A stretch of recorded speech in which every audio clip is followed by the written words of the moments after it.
In this video, I'm going to show you how to install these metal upgrade links onto the TRX-4M. If you're new to the channel, welcome. My name is Troy. This is Roadside RC. You'll tend to find me doing bashing and crawling and drifting and racing, plus product review videos and how-tos. And on the bench today, we have the Traxxas TRX-4M, brand new, very exciting vehicle. One of the things that we're going to be doing, though, is updating it with some new metal links. The factory links on here are plastic, and so we are going to upgrade them. Adds a little bit of weight, adds a little bit of strength to the trucks. The first thing I want to address is why would you actually want to upgrade? A lot of the times these plastic links are actually perfectly fine. However, what I noticed with these links is Traxxas did make these out of a fairly weak plastic, so that means they actually bend quite easy, as you can see right here. And even under just moderate crawling, you could actually get a little bit of rear axle movement, as that would just twist up like this. Honestly, you can still crawl with it. It wouldn't be the worst thing in the world. And if you're going to crash, it does provide a little bit of extra protection in a crash because it's just going to absorb the hit. But really, most of the time what you're going to want is you're going to want these links to be fixed. You're going to want them to be rigid so that when you do have force through the wheels, it actually propels the vehicle forward, not twisting it up. And that's why Traxxas offers these metal links. They put this on here to keep the cost down for initial purchase, and then they offer these links as an upgrade that you can get later. I do like to see a before and after on modifications that I do, so one of the things we're going to check is how much weight does this actually add to the total crawler. This is the vehicle without battery. It's currently sitting at 462 grams, 49.51 weight distribution. So we will check that again after we get the links installed.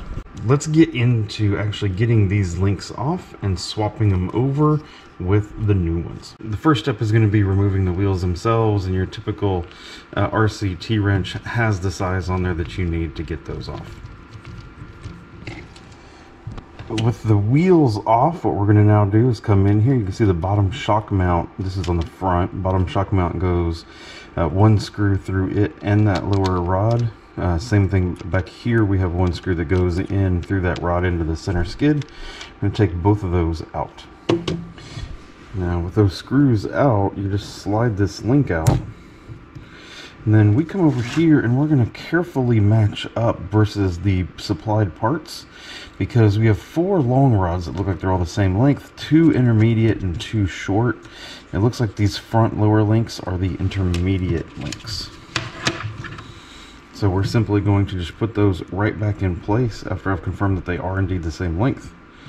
Right back in place where those were. Both front lower links are now done. We can move our attention to the upper links. Looks like they have something very similar. One screw right here through the chassis that goes through the rear of that, and then it looks like, yep, one long screw that goes through both the links and the servo mount. So we've got to be careful as we take this long screw out.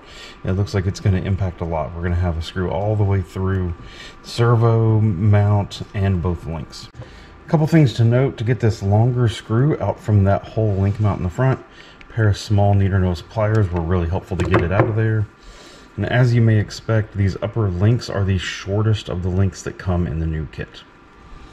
Very simply, the whole front end is done. Do watch as you go back to put this long screw through the front here. You can actually wiggle this whole front axle left and right to help that screw line up. It's otherwise it's a little bit tricky to get that in there. Going off to the rear here now, we're going to just take screw and screw, and that will take both of these links off. Now here's actually where I'm going to stop with this. So I put both of the lower links on. They're in great shape. I'm a big believer, though, in making the rear of the vehicle as lightweight as possible. I believe these lower links are going to actually take the majority of the force. And so I'm going to leave the upper links plastic for now. I still have them over here in case I do need to swap them out. But that way I'm going to keep that rear weight just a little bit lighter, because it does feel like these metal links are noticeably heavier than the factory plastic ones. So that means I have metal links all on the front, metal links on the lower rear only, and I'm going to leave the top alone for now.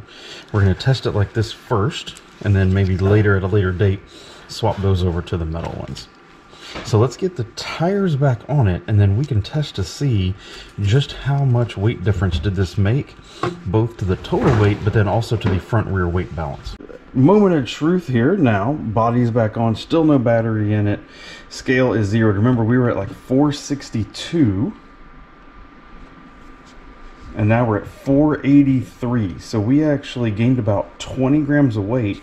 And what you can see is we gained a majority of that on the front. We actually have pulled that weight balance a little bit more forward. 240 grams now on the front, 243 on the rear. I hope this video was useful for you.